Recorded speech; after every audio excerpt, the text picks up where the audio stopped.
Hi guys, welcome to my YouTube channel. Today the topic of my video is how you can change your name on Monopoly Go.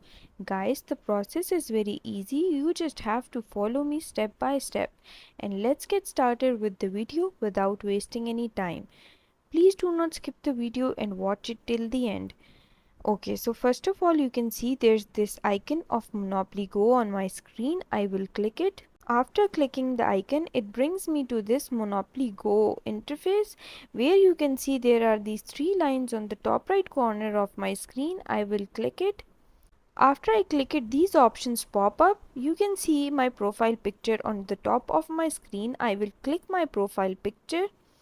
After I click my profile picture, this interface appears where I will click this pencil and it will help me to change my name. Now make sure that your characters are minimum 3 and I am going to change my name.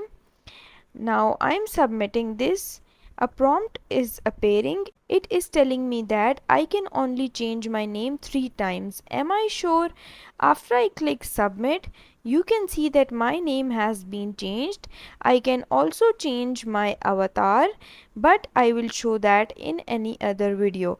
For now, you have to click save. And now you can see that my name has been changed. I hope you liked my video and it helped you out, and if it helped you out and you liked it, please don't forget to like and subscribe my channel. Thank you very much. See you again.